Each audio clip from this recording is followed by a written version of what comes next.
खजानों के रक्षक पार्ट 1। दोस्तों, ये घटना तब की है जब मेरी नानी जी की उम्र 15-16 की रही होगी।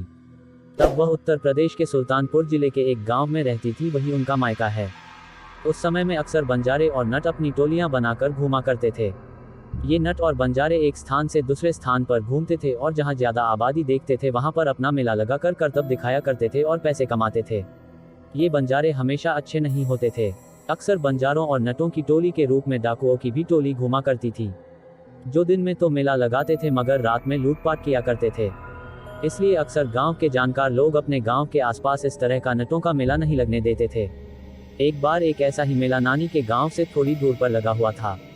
वहां गांव के बच्चे अक्सर जाने की जिद किया करते थे मगर कोई उन्हें वहां जाने नहीं देता था। इतना ही नहीं, गांव वालों ने बच्चों का खेतों में जाना और दोपहर को बाहर खेलने से मना कर दिया था।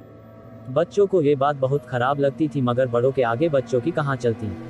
इसलिए बच्चे न चाहते हुए भी सिर्फ तभी तक घर के बाहर खेलते थे जब तक कोई न कोई बड़ा उनके साथ रहता था। मेरी नानी ये सब रोज देखती थी। ऐसा सिलसिला करीब 1 महीने तक चला जब तक वहाँ वो नटों का मेला लगा हुआ था। नानी को ये बात बहुत अजीब लगती थी कि नटों का टोला हो या डाकुओं का, आखिर बच्चों के ऊपर ये बंदिश क्यों है। खैर, इस बात का जवाब बच्चों को सिर्फ यही मिलता था कि ये नट उन्हें पकड़ ले जाएंगे। करीब 1 महीने तक बच्चों पर बंदिश और बड़ों पर डर का साया रहा। इन सब बंदिशों के बावजूद एक दिन सुबह 10 बजे के करीब गांव में काफी शोर शराबा मचा और पता लगा कि एक पड़ोस का एक छोटा बच्चा, करीब 10 साल का एक लड़का, घर से बाहर आया था और गायब हो गया। पूरे गांव में उसे ढूंढा गया मगर कहीं उसका पता नहीं चला। आखिरकार गांव के हर घर से सरे बड़े मर्द जोर शोर से उस लड़के की तलाश में लग गए। उन्हें शायद आने वाले खतरे का पता था, इसलिए पहले गांव और खेत का चप्पा चप्पा छान मारा उन लोगों ने। जब उस लड़के की गांव में गैर मौजूदगी निश्चित हो गई, फिर वहां के सारे मर्द एकत्र हुए और बिना किसी देर के अपने अपने हाशिए, कुल्हाड़ी, कुदाल वगैरह लेकर चल पड़े उस नटों की टोली की तरफ। उस बच्चे के घर पर रोना पिटना मचा हुआ था। आसपास के सब लोग अपनी अपनी शंकाएं जताते और बच्चे को बार बार ढूंढते, मगर इसका कोई फायदा नहीं हो रहा था। दूसरी तरफ जब मर्दों की टोली उन बंजारों के मेले के पास पहुंचे तो चौंक गए। वहां अब सब खाली था, सिर्फ चूल्हों की राख और तंबू गाड़ने के निशान मौजूद थे। अब सबका शक यकीन में बदल चुका था। बच्चे को कोई और नहीं, वो नट ही चुरा के ले गए हैं। अब गांव के सारे लोग वही रणनीति बनाने लगे कि आगे क्या किया जाए। सबने अलग अलग दिशा में जाने का फैसला किया। क्योंकि तब यातायात की इतनी सुविधा नहीं थी, इसलिए उन बंजारों का बहुत दूर निकलना असंभव था। लेकिन उसने लड़ने का सामर्थ्य भी सब नहीं रखते थे, क्योंकि ये अच्छे लड़ाके भी हुआ करते थे। इसलिए रणनीति बनाना जरूरी था।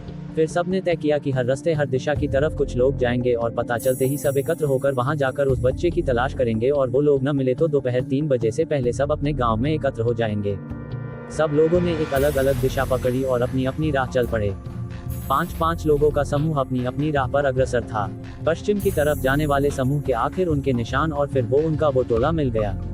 उन सब के पास वापस जाकर बाकी लोगों को बुलाने का वक्त नहीं था, इसलिए वो किसी मौके के तलाश करने लगे और उनके झुंड में उस बच्चे को तलाशने लगे। लेकिन वहां उस बच्चे का कोई सुराग नहीं मिला। फिर उन्होंने ये सोच लिया कि शायद बच्चा इनके पास नहीं है, वरना ये उसे अचेत अवस्था में ही सही साथ तो रखते। वो आशा खोने ही वाले थे कि किस्मत ने उनका साथ दे दिया और उनकी भीड़ से निकलकर एक आदमी नित्य कर्म के लिए कुछ दूर चला गया। पांचों ने फिर उसी से पूछताछ करने की ठानी। वो पीछे से जाकर उसके ऊपर टूट पड़े और 2 लाठी उसके सर पे जमाकर उसे बेहोश कर दिया। फिर एक तांगे पर उसको लाद कर वापस अपने गांव की ओर चल पड़े। वो जितनी जल्दी हो सकती थी कर रहे थे, क्योंकि उसके साथी उसको ढूंढने जरूर आने वाले थे। वो लोग उसको लेके आधे घंटे में अपने गांव पहुंच गए। बाकी सब भी वापस आए तो उन लोगों ने उसके सर पर एक मटका ठंडा पानी डाला और उसे होश में लाए। होश में आते ही वो आसपास गांव वालों को देखकर घबरा गया, लेकिन बिना मार खाए उसने कुछ नहीं बताया। जब गांव वाले मिलकर उसको उसकी सहन शक्ति से ज्यादा खुराक देने लगे तो वो जान गया कि उसकी जान के लाले पड़ने वाले हैं। फिर उसने बताया कि वो बच्चा कहाँ है। उसने जो बताया उससे सबके होश उड़ गए और उसी वक्त पास के गांव के सिद्धतांत्रिक को बुलाने के लिए कुछ लोग निकल पड़े और बाकी उसे लेकर उस दिशा में निकल पड़े जहां वो बच्चा था।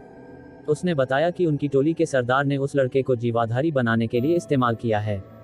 उसकी जान को खतरा है, अगर उसे बचाना है तो या तो उनकी टोली के उसी तांत्रिक को बुलाओ जिसने उसे इस्तेमाल किया है, या फिर उससे ज्यादा माहिर खिलाड़ी को।